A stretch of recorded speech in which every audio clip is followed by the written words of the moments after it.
Assalamualaikum warahmatullahi wabarakatuh.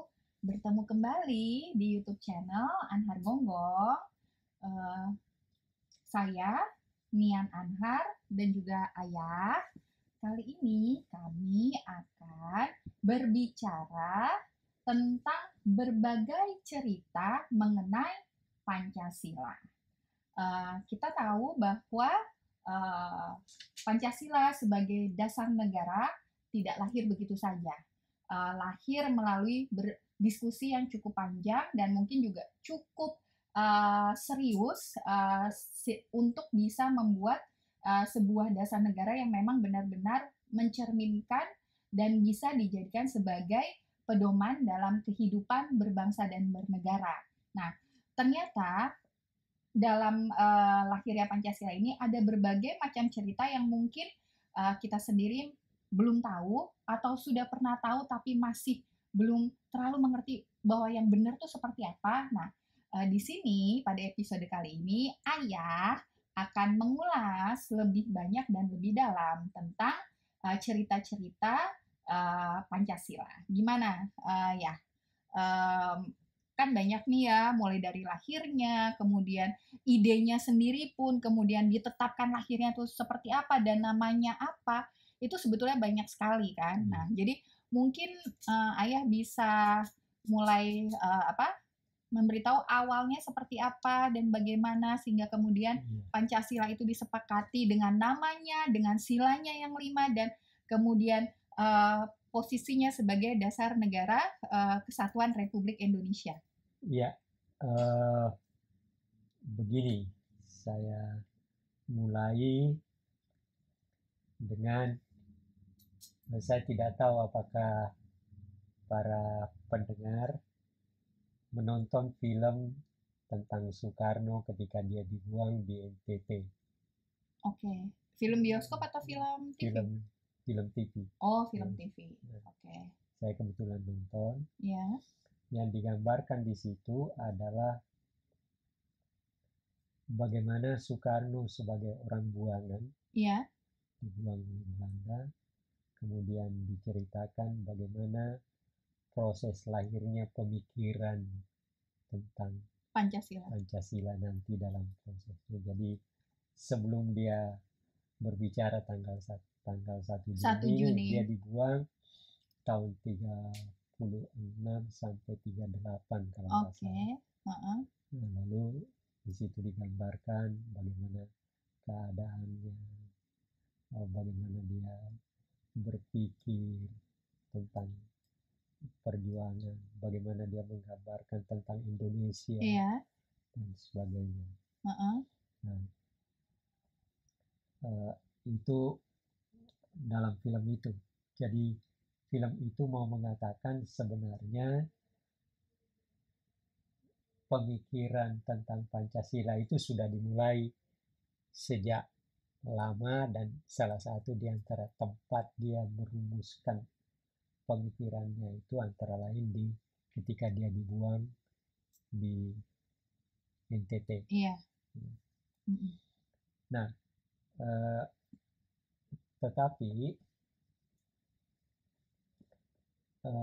bagus juga barangkali kalau kita memberikan bagaimana sih situasi Indonesia dan situasi dunia ketika Pancasila atau lahirnya Pancasila atau rumusan awal Bung Karno tentang Pancasila, bagaimana kondisi ketika itu. Nah, Yamin menulis dengan baik. Ya, di sini dalam bukunya ini pembahasan Undang-Undang Dasar Republik Indonesia oleh Muhammad Yamin. Oke, pembahasan Undang-Undang Dasar Republik Indonesia yang ditulis oleh Muhammad Yamin. Bukunya udah lama banget itu, kelihatan. Yamin berkata begini,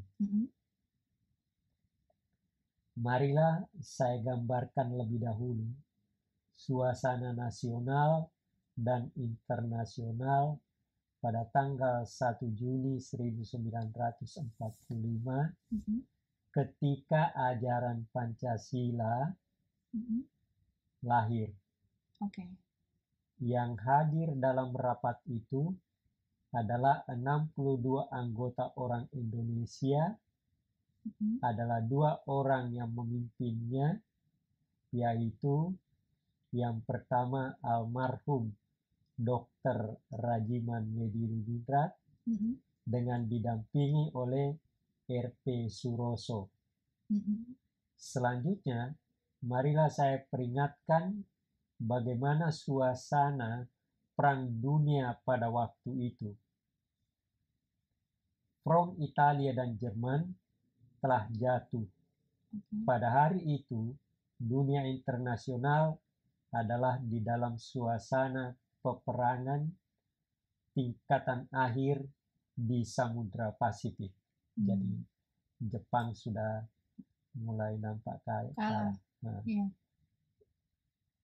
Yamin berkata selanjutnya, tentara sekutu sudah melewati Bougainville dan Salamon menuju ke barat daya.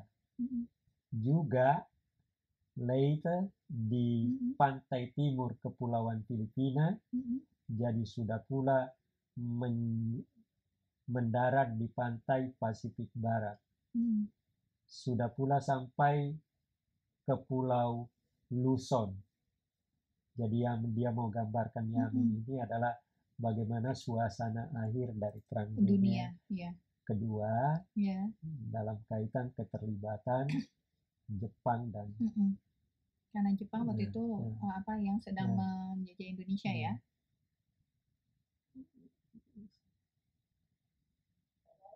Lalu? Sudah pula sampai ke Pulau Luzon dan seterusnya ya.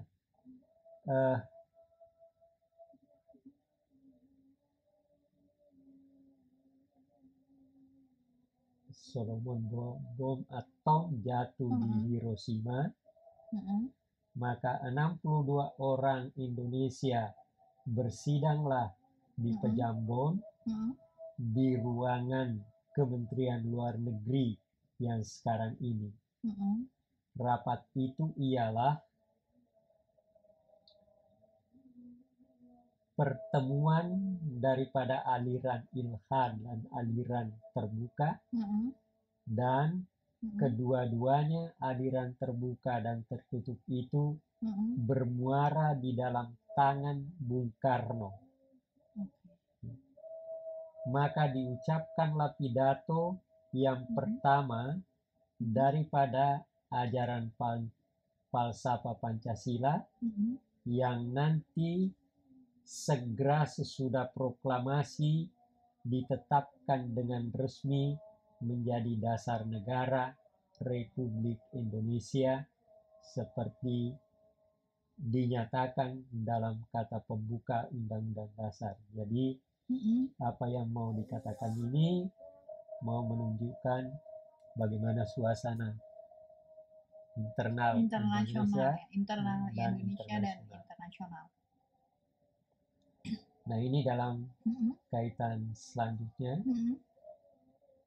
Dalam bulan Juni 1945 itu juga, yaitu pada tanggal 22 dan hampir 2 bulan sebelum hari proklamasi, maka untuk menetapkan dasar dan tujuan negara serta untuk mempersatukan aliran politik, ya, ini harus diulangi lagi, serta untuk mempersatukan aliran politik. Jadi ini kan sering orang salah mengerti. Dan agama, ajaran Pancasila itu dirumuskan dalam Piagam Jakarta yang dipergunakan untuk mempersatukan segala aliran dan ditandatangani di Gedung Pegangsaan Timur 56. Tempat Bung Karno waktu itu berdiam. Jadi rumahnya Bung Karno. Rumahnya Bung Karno. Oleh 9 orang pemimpin, Piagam Jakarta adalah bukan bagian daripada Konstitusi 45 dan ialah suatu naskah politik yang pada mulanya selembar kertas bersejarah yang tersebar secara ilham. Ini keterangan Yamin, anggota dan dia perumus juga. Nah, apa yang saya mau katakan dengan ini? Dalam suasana seperti itu, Bung Karno berpidato tanggal 1 Juni dan dia merumuskan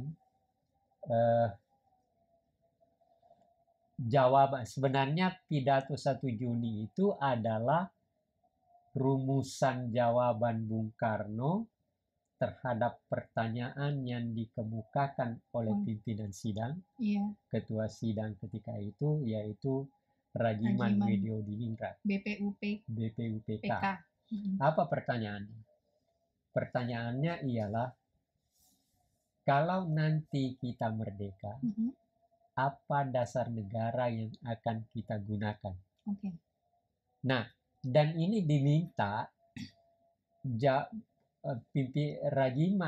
Rajiman sebagai pimpinan sidang meminta agar supaya semua anggota memberikan jawabannya.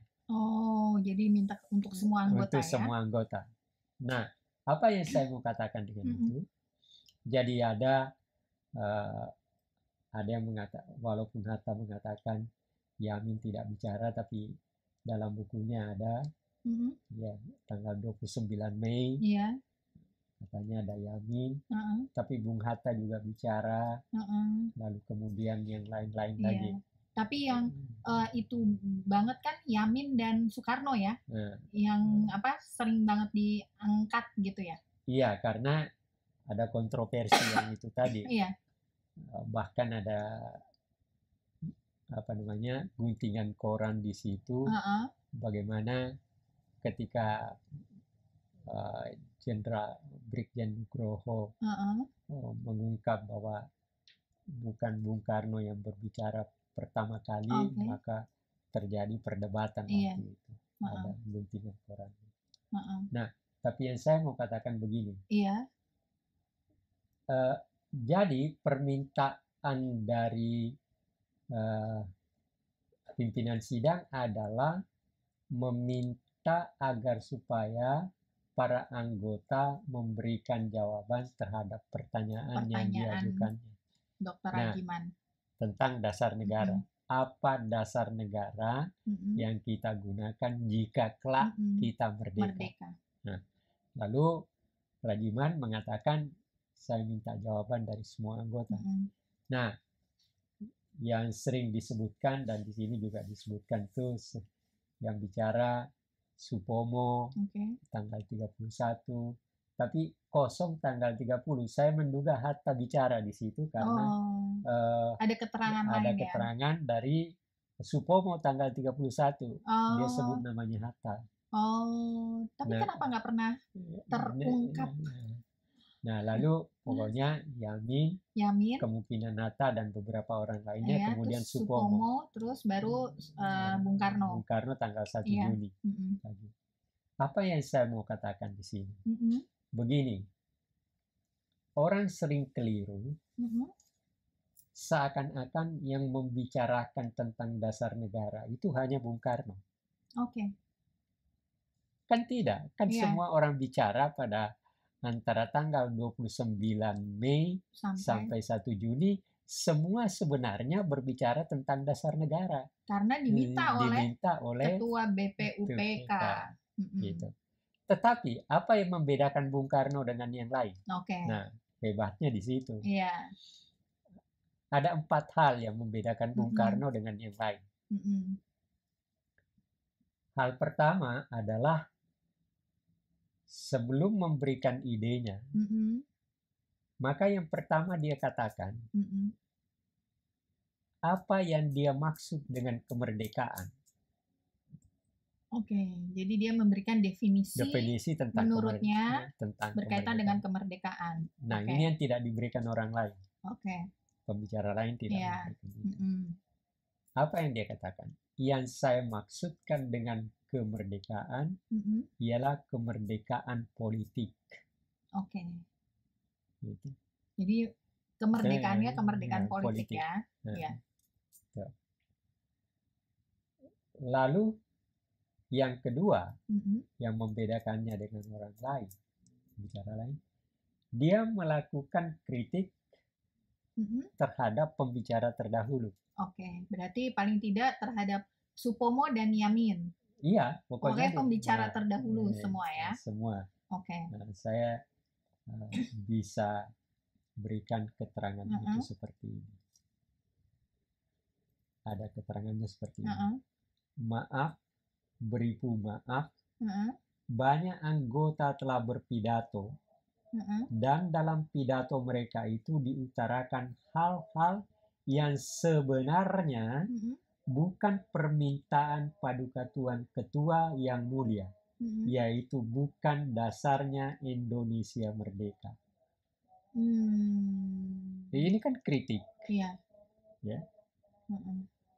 Menurut anggapan saya, yang diminta oleh Paduka Tuan Ketua, ya, yang mulia, Paduka Tuan yang mulia ialah dalam bahasa Belanda filosofische grondslag. Jadi itu yang kedua. Jadi yang pertama tadi adalah tentang kemerdekaan, definisi kemerdekaan. Kedua, dia melakukan kritik atas pendapat-pendapat sebelumnya yang berbicara. Iya. Yang ketiga, apa? Soekarno menyusun idenya secara runtun dan sangat jelas. Oke. Jadi dia tidak membelok ke sana. Gitu. Tetapi yang menarik itu adalah bahwa sebenarnya saya menangkap apa yang diterangkan oleh Bung Karno dengan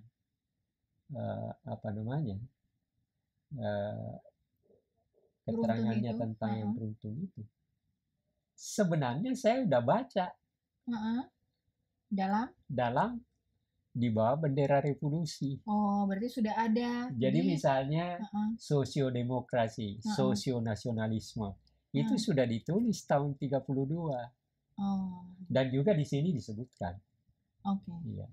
Jadi disusun secara runtun. Itu yang ketiga. Nah, yang keempat dan ini yang lebih penting dari yang lain dan nanti yang ini, dia memberikan nama terhadap rumusan idenya itu dengan satu istilah Pancasila. Tadinya dia katakan di dasar sini, sila. Tadinya dia memberikan istilah Dharma. Oh, Dharma sila bukan dasar. Tapi dia katakan Dharma itu pengabdian sehingga tidak cocok. Lalu ada salah seorang ahli bahasa teman dia yang menyarankan menggunakan Pancasila. Jadi berarti kalau begitu, Bung Karno sudah berbicara dengan orang lain sebelum pidato. Logikanya kan itu. Iya, betul. Jadi dia katakan saya tidak memberikan namanya Dharma, tetapi atas usul seorang kawan yang ahli bahasa, maka dia gunakan Pancasila. Artinya apa yang saya tangkap dengan kata-kata itu? Iya. Bung Karno sudah berdiskusi dengan orang lain. Iya. Paling tidak, kalau dia tidak terangkan apa, tentu ada bagian di mana orang itu bisa menangkap bahwa seharusnya namanya adalah Pancasila. Nah, jadi itu yang membedakan Bung Karno dengan yang lain. Nah, ini yang menurut saya belum tentu orang paham ya. Paham, dia cuma tahu tentang pemikirannya Soekarno. Orang cuma tahu tentang Pancasila dan Soekarno memberikan dia tidak tahu ada latar belakang. Ya. Yang membedakan Soekarno. Yang membedakan Soekarno dengan tapi sama lain. dengan yang lain, ya. Berbicara tentang dasar negara. Iya. Tapi apa yang membedakannya 4 hal itu? Ya. Gitu ya. Ya. Nah, lalu Soekarno mendahulukan kebangsaan. Sila pertamanya kan kebangsaan. Nah, kalau orang melakukan kritik, menurut saya lalu ada yang mengatakan kenapa bukan ketuhanan yang Maha Esa?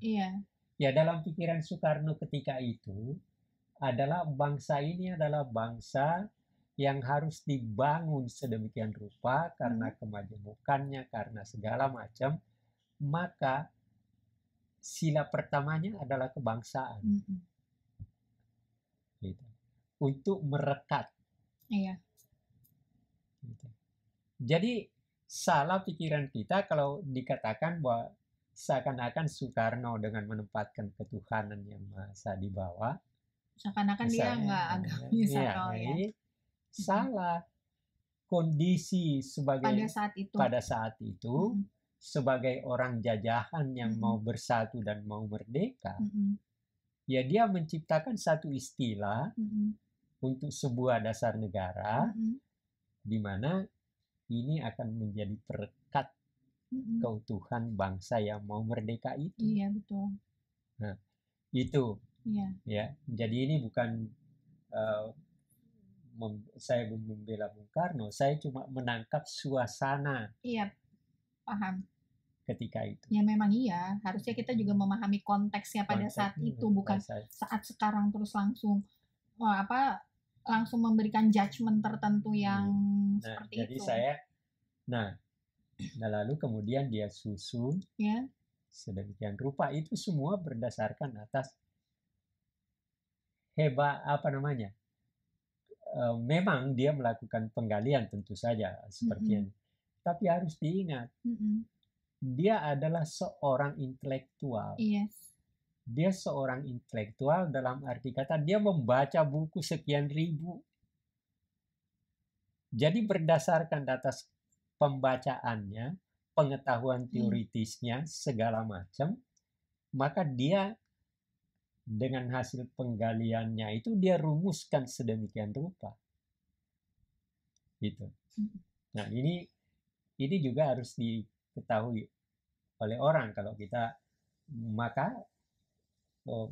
kalau mau membuat macam-macam hal yang bersifat teoritis dan segala macam pengetahuan, Bung Karno punya pengetahuan yang luas. Gitu. Bacaannya. Dan kalau kita baca tapi sepotong-sepotong kalau di bawah bendera revolusi karena artikel. Kalau mau melihat kecerdasan dan kemampuannya memberikan satu uraian yang demikian kaya pengetahuan, itu baca Indonesia Menggugat. Ya emang benar itu. Ketika aku baca pun, aku ngelihat pada saat itu dia sudah bisa berpikir tentang kapitalisme, imperialisme, dan lain-lain yang itu it happens now. Gitu. Jadi itu. Jadi Bung Karno hasil pembacaan, hasil pemahamannya tentang negerinya, tentang penduduk bangsa, tentang bangsanya dan segala macam, maka dia rumuskanlah itu. Nah,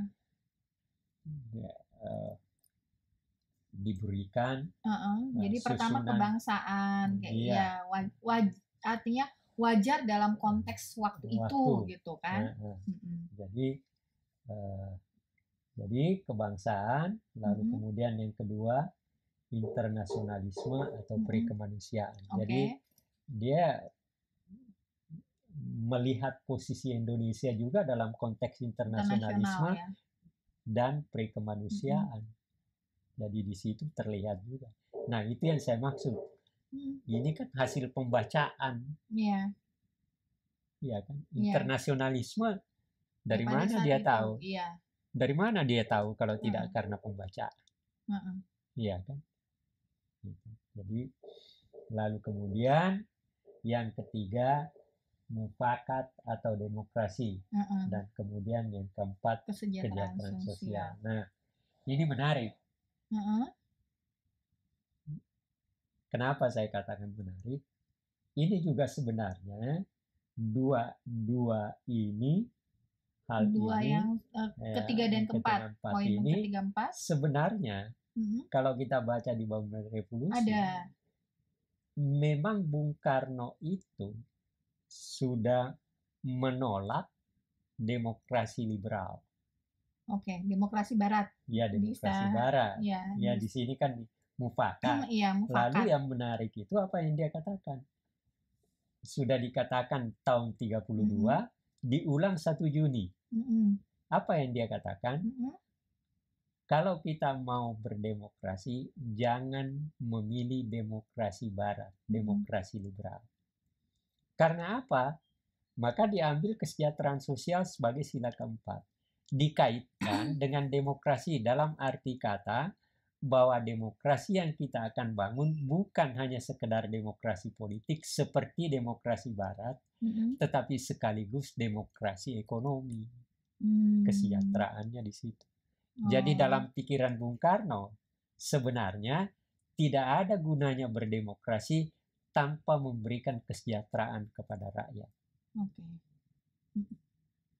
Itu yang saya tangkap di dalam pikiran yang saya tahu di bawah bendera revolusi.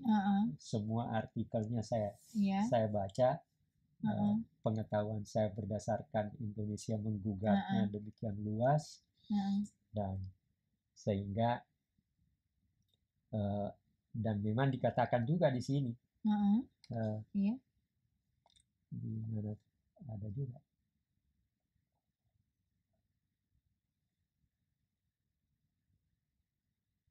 apa tentang ya tentang kaitan antara demokrasi politik dan demokrasi ekonomi.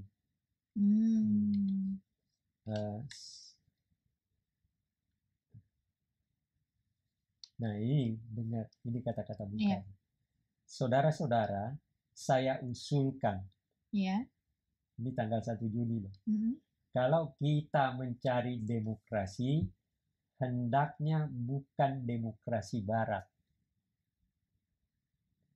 tetapi permusyawaratan yang memberi hidup,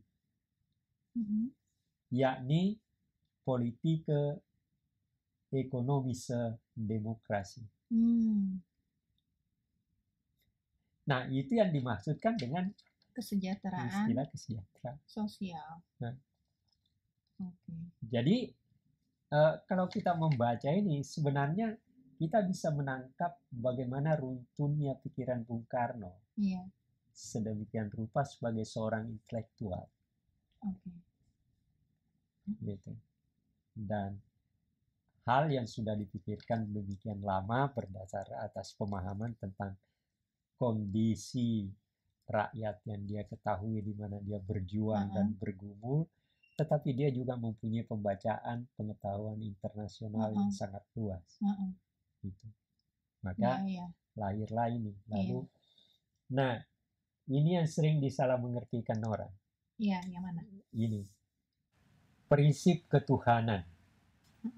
Bukan saja bangsa Indonesia bertuhan, tetapi masing-masing orang Indonesia hendaknya bertuhan.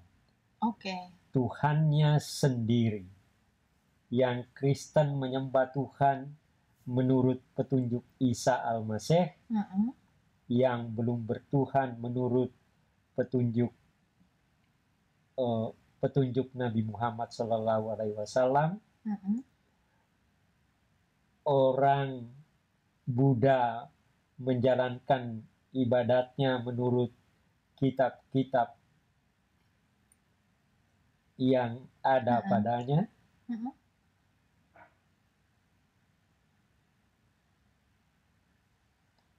Tetapi marilah kita semuanya bertuhan. Hendaknya negara Indonesia ialah negara yang tiap orangnya dapat menyembah Tuhannya dengan cara yang leluasa. segenap rakyat hendaknya bertuhan secara kebudayaan, yakni dengan tiada egoisme agama. Dan hendaknya negara Indonesia satu negara yang bertuhan. Marilah kita amalkan, jalankan agama, baik Islam maupun Kristen, dengan cara yang berkeadaban. Apakah cara yang berkeadaban itu? Iya. Ialah menghormati satu sama lain. Ini ada tepuk tangan. Nabi Muhammad SAW telah memberi bukti yang cukup tentang perderah samenhai, tentang menghormati agama-agama lain. Nabi Isa pun telah menunjukkan perderah samenhai itu. Marilah kita di dalam Indonesia merdeka yang kita susun ini sesuai dengan itu menyatakan bahwa prinsip kelima daripada negara kita ialah ketuhanan yang berkebudayaan, ketuhanan yang berbudi pekerti yang luhur, ketuhanan yang menghormati satu sama lain. Lalu dia katakan begini, hatiku akan berpesta raya jikalau saudara-saudara menyetujui bahwa negara Indonesia merdeka berasaskan ketuhanan yang Maha Esa. Ya Allah. Artinya pada masa itu pun dan sudah memahami bahwa memang Indonesia harus dengan prinsip Indonesia merdeka dengan bertakwa kepada Tuhan yang Maha Esa. Iya, istilah ketuhanan yang Maha Esa dia gunakan. Iya. Jadi berarti artinya Pancasila itu sendiri kan sudah sebenarnya pergantian kata ini yang tidak pernah diperhatikan orang. Seakan-akan Soekarno tidak menggunakan kata ini. Karena mereka nggak baca kan. Dilihatnya empat aja. Dilihat cuma Piagam Jakarta. Terus lalu kemudian diganti ketuhanan yang Maha Esa. Tapi dia nggak ngerti bahwa Soekarno sudah menggunakan itu. Sudah menyebut itu dan menjelaskan dengan jelas. Itu pentingnya membaca buku dan mencari tahu tentang sumber yang sesungguhnya kan. Jadi ya di sini emang jelas sih ya, kelihatan kalau ternyata Soekarno sendiri juga sudah berpikir tentang ketuhanan yang Maha Esa dengan seperti apa gitu. Lanjut gimana? Lalu ya tentang mengapa dia berikan nama Pancasila ini, ya dia katakan di sini, saudara-saudara, dasar negara telah saya usulkan 5 bilangannya. Inikah Pancadharma? Bukan. Nama Pancadharma tidak tepat di sini. Dharma berarti kewajiban, sedangkan kita membicarakan dasar. Saya senang kepada simbolik. Simbolik angka pula. Rukun Islam 5 jumlahnya. Jari kita 5 setangan. Kita mempunyai panca indera. Apalagi yang 5 bilangannya. Lalu seorang yang hadir Pandawa 5. Pandawa pun 5 orangnya. Sekarang banyaknya prinsip kebangsaan, internasionalisme, mufakat, kesejahteraan, dan ketuhanan, 5 pula bilangannya. Namanya bukan Pancadharma, tetapi saya namakan ini dengan petunjuk seorang teman kita ahli bahasa. Namanya ialah Pancasila. Tidak tahu apa benar ada atau dia cuma supaya tidak dianggap ini, lalu dia katakan tambahin. Sila artinya asas atau dasar, dan di atas kelima dasar itulah kita mendirikan negara Indonesia kekal dan abadi. Tepuk tangan. Jadi kalau kita membaca ini kan runtunan pikirannya jelas. Dengan ketahuan bahwa pembacaannya luas, pengetahuannya tentang bangsanya luas, dan sebagainya.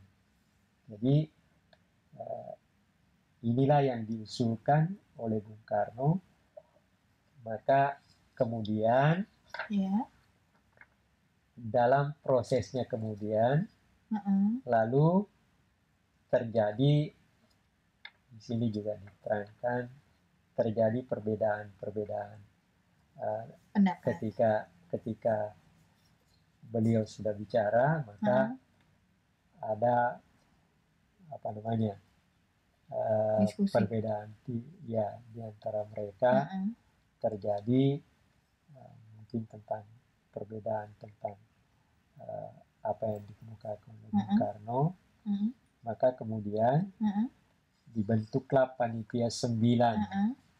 Di sini ada juga dikatakan oleh Bung Karno ini, menurut buku ini, buku Risalah Sidang Badan Penyelidik Usaha Persiapan Kemerdekaan Indonesia dan Panitia Persiapan Kemerdekaan Indonesia PPKI, itu Sekretariat Negara.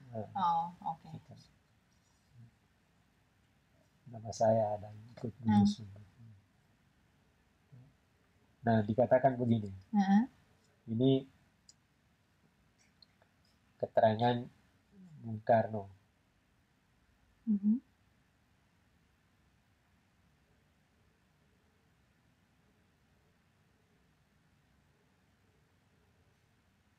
Pada waktu sesudah sidang Tio Sangiin, kami mengadakan rapat dengan 38 orang anggota dari Dokoritsu Shionbi Yosakai di dalam kantor besar Jawa Hokokai.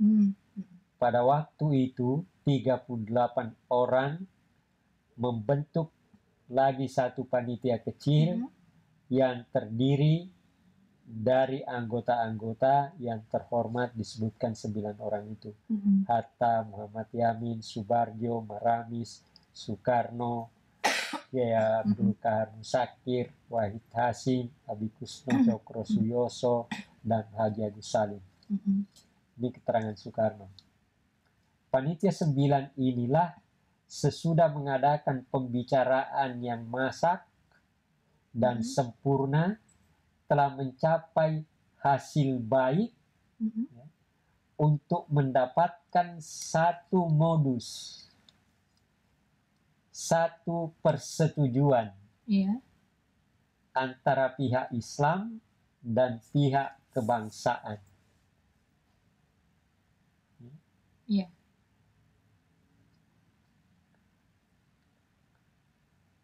Pihak kebangsaan. Hukum dasar, rancangan preambel hukum dasar yang dipersembahkan sekarang oleh panitia kecil kepada sidang sekarang ini sebagai usul, menjadi artinya titik 2, panitia kecil menyetujui sebulat-bulatnya. Ya, ini orang nggak pernah baca barangkali. Saya ulangi.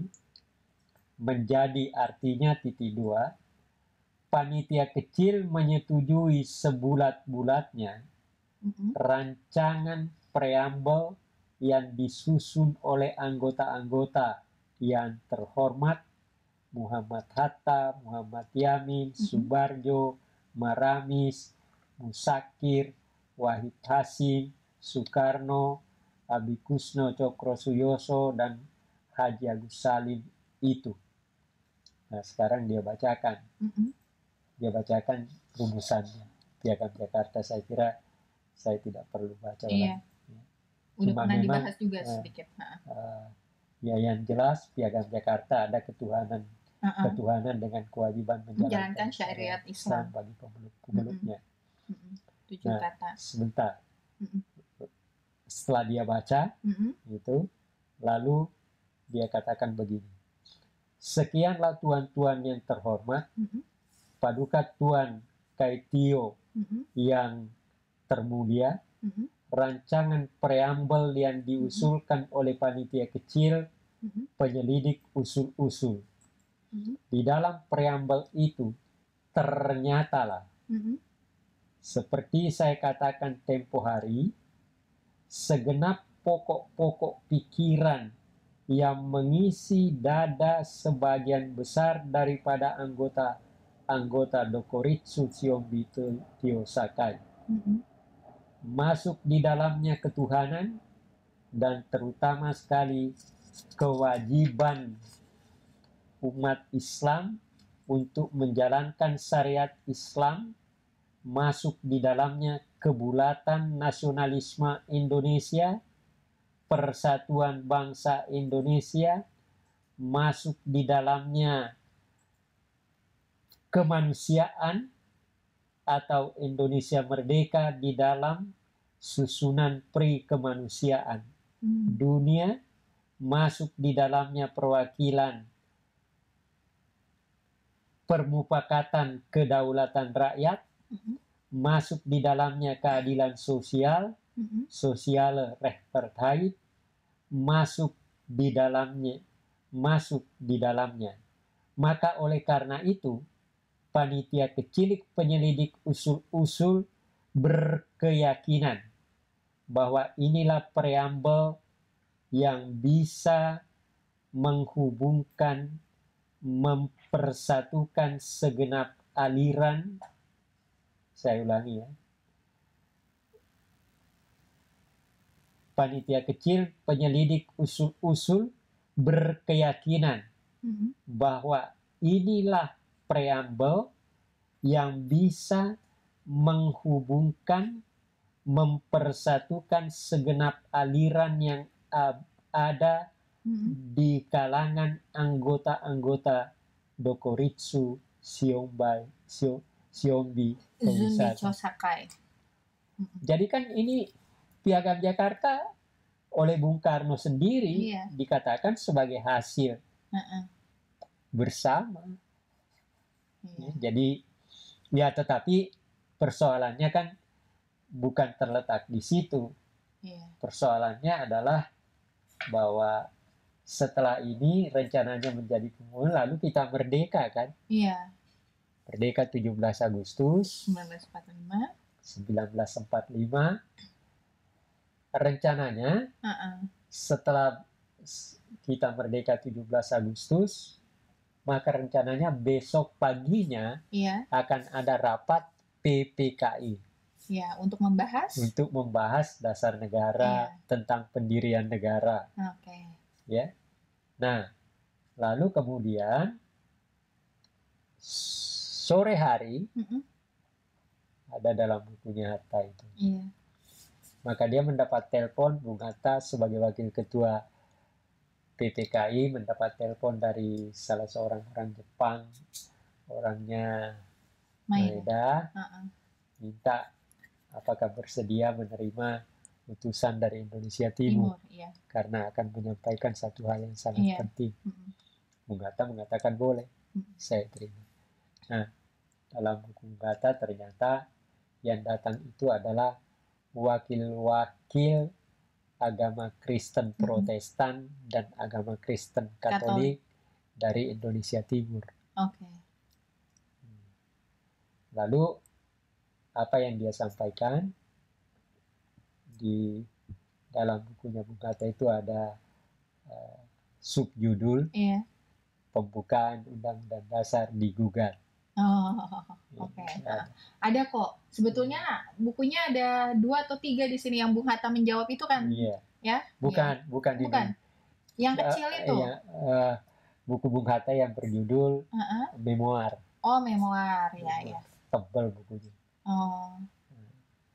Lalu Bung Hatta menerima. Bung Bung Hatta menerima, dan ternyata wakil-wakil dari Indonesia Timur, Kristen, Protestan, dan Katolik menyatakan menolak Piagam Jakarta sebagai pembukaan Undang-Undang Dasar Negara.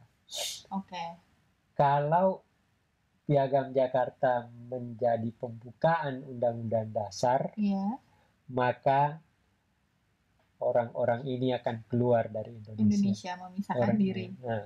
Indonesia Timur akan keluar dari dari Republik Indonesia. Ya tentu saja Bung Hatta katakan, bodoh.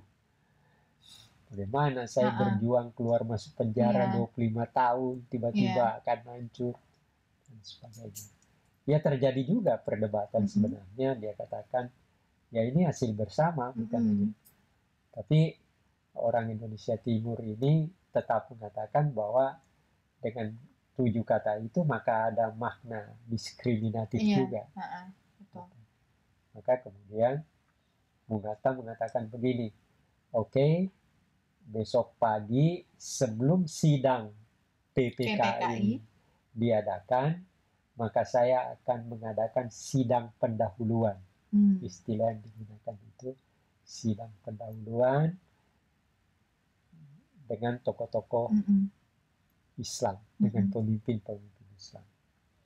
Besok paginya sekitar jam 7:30 maka Bung Hatta mengajak Ki Bagus Hadikusumo, Wahid Tasim, Kasman Singodimojo, Mr. Hasan. Masuk ke Bung Hatta katakan, saya mengajak dia masuk ke satu ruangan dan kita diskusikan tentang itu. Nah, yang menarik itu kata-kata Bung Hatta mengatakan begini, persoalan ini tidak mungkin diselesaikan kalau tidak ada kesadaran tentang persatuan. Tapi ya setelah bicara seperti itu, yang menarik juga dia katakan bahwa hilangnya 7 kata itu adalah karena toleransi pemimpin-pemimpin Islam. Jadi begitu rapat lagi Bung Hatta tinggal membacakan dan semua setuju. Jadi hilangnya 7 kata itu adalah hasil kesepakatan yang merupakan toleransi dari pemimpin Islam pada sebagaimana halnya Piagam Jakarta adalah hasil bersama juga. Iya kan? Iya, betul. Nah, jadi sebenarnya kalau kita membaca dokumen-dokumen seperti ini, maka kita bisa membuka wawasan pikir kita tentang situasi yang dihadapi para pemimpin kita. Jadi di masa itu tidak semeda dalam konteks waktu sekarang kita bisa mengatakan si pemimpin itu seperti ini. Tapi kalau kita baca dokumen-dokumen ini, ada konteks yang segera bisa memberikan ruang pikiran pada kita. Bagaimana mereka berhadapan dengan situasi seperti itu dan bagaimana cara mereka menyelesaikannya. Ini yang terlihat dalam buku Bung Hatta, dalam dalam Bung Karno juga kan, itu kan pidatonya Bung Karno sudah memasukkan tentang ketuhanan Yang Maha Esa itu. Jadi ada konteks yang orang sekarang mau bicara tapi tidak tahu konteks itu. Nah ini kan yang membuat rumit. Dan didengar, dan media susahnya paling suka dengan yang seperti itu biar kan susah kita. Kontroversi memancing untuk berpikir, padahal sudah jelas bahwa Pancasila seperti itu. Terus kenapa 7 kata di dalam Piagam Jakarta itu dihilangkan dan di Pancasila adanya seperti ini jelas kalau mau membaca kan dan memang adanya di buku ini aja atau ada di buku yang lain juga cerita tentang itu? Belum tentu. Jadi di ini kan berarti yang diterbitin sama Sekretariat Negara? Sekretariat Negara dengan bukunya Hatta. Dengan bukunya Hatta ya, oke. Berarti yang mungkin bisa dicari sama yang menonton itu adalah bukunya Bung Hatta yang memoir judulnya. Oke. Jadi mungkin bisa dicari untuk bisa tahu tentang itu juga di buku yang ditulis oleh Bung Hatta yang judulnya memoir ya. Jadi artinya ya sebetulnya dengan kesepakatan yang didapat ketika rapat PPKI di tanggal 18 Agustus 1945 itu udah jelas ya. Bahwa Pancasila itu memang ya hasilnya seperti itu emang dari kesepakatan semua. Iya. Ya, sekarang Ayah mau membacakan apa lagi yang penting untuk diketahui? Saya mau ini dasar negara, asas. Saya mau memperlihatkan kesalahan dari asumsi-asumsi. Bukan. Apa? Prinsip gotong royong Pancasila. Ini tentang apa? Dalam rencana, walaupun sudah tidak ada lagi, tapi salah mengerti dalam rencana undang-undang PIP itu. Oh, oke. Oh, yang lagi sekarang di kemarin ya. Nah, tentang Pancasila perlu. Lalu dikatakan begini.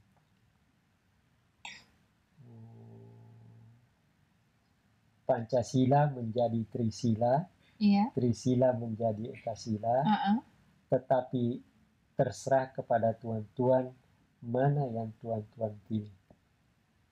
Jadi Trisila ada istilahnya.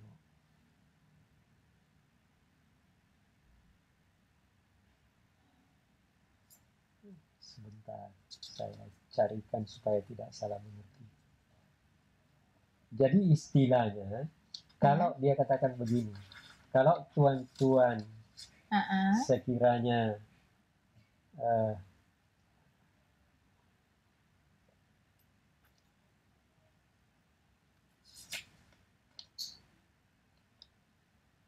mungkin di setelahnya kali ya.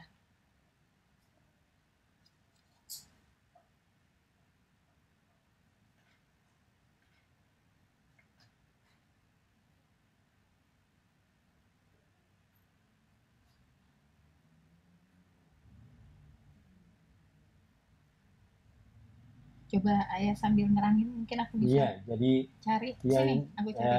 Yang saya mau maksudkan bahwa Bung Karno setelah berbicara tentang 5 sila itu, lalu dia katakan begini, kalau ada di antara tuan-tuan yang tidak senang dengan Pancasila itu, 5 itu, maka saya bisa peras. Jadi istilah peras yang dia gunakan. Nah, kesalahan dari rencana undang-undang HIP apa? Yaitu dia jadikan Trisila dan Ekasila sebagai ciri-ciri Pancasila. Ya kan istilah peras dan ciri-ciri kan beda. Iya. Nah, ini artinya apa? Orang sering salah mengerti. Iya. Atau memberikan tafsir yang tidak tepat terhadap sebuah istilah. Iya. Kan itu. Kan berbeda antara istilah peras dan ciri. Beda jauh. Nah, iya makanya. Beda jauh. Kalau ciri sama sifat itu masih mungkin. Tapi ini peras dan ciri. Iya, jadi istilah yang digunakan Bung Karno itu peras. Peras, iya. Ada di situ? Ada. Di buku situ? Ada kok. Jadi, satu istilah tidak ada di situ. Oh, di sini nggak ada. Oke, baiklah, ditutup. Kesejahteraan, tinggal lagi ketuhanan yang Maha Esa. Jadi, 5 sila telah menjadi tiga. Sosiodemokrasi, sosionasionalisme, sosiodemokrasi, dan ketuhanan. Kalau Tuhan senang boleh kepada simbolik, 3, ambillah yang 3 itu.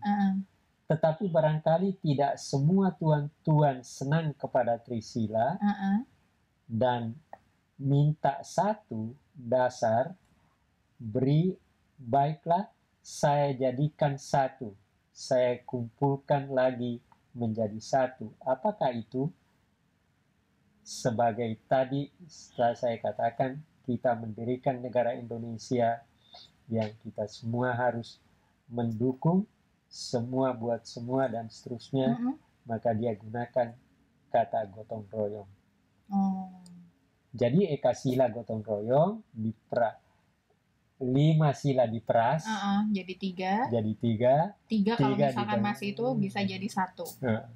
Tapi yang nggak benar itu adalah menyamakan antara peras, istilah peras, dan ciri. Ciri. Gitu. Nah, ini yang harus dipahami. Ini yang sering menimbulkan salah mengerti orang. Iya, salah mengerti, tapi kemudian dianggapnya itu sebagai yang benar. Jadi, lalu kemudian setelah kita merdeka, 18 Agustus, sebenarnya dengan 18 Agustus, Pancasila udah selesai. Dalam arti kata dasar menjadi negara. Dasar negara. Disetujui sebagai dasar negara kan. Tetapi memang Pancasila ini selalu menghadapi tantangan. Yes. Dalam berbagai hal. Dalam perjalanannya bahkan sampai sekarang. Ambil misalnya ada Om Gun kasih saya majalah yang diterbitkan oleh Partai Murba yang dipimpin oleh Dr. Muwardi. Dr. Muwardi ini ada kolom kecil yang merupakan pojoknya itu mengatakan begini. Pemberontakan PKI di Madiun ini kan tujuannya untuk menghilangkan Pancasila. Ya, itu aja kalimat itu. Nah, memang kan tadi saya katakan 3 kekuatan Marxis berkelahi. Nah, ini Partai Murba ini kan Trotskis melawan PKI yang musuh Leninis. Jadi seperti itu memang.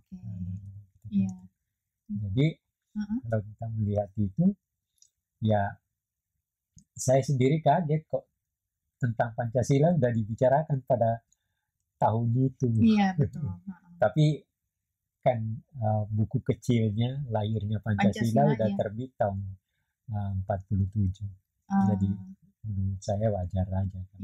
Karena itu sudah dibicarakan dan menunjukkan bahwa 3 kekuatan Marxis justru berbicara tentang Pancasila juga sebagai dasar negara dalam rangka konflik mereka.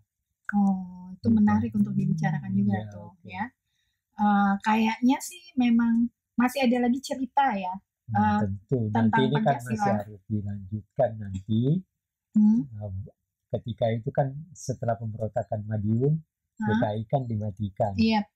Tapi berhasil dia hidup pada tahun 50, 51, walaupun nanti dalam kabinetnya kabinetnya Sukiman, dia dikejar juga.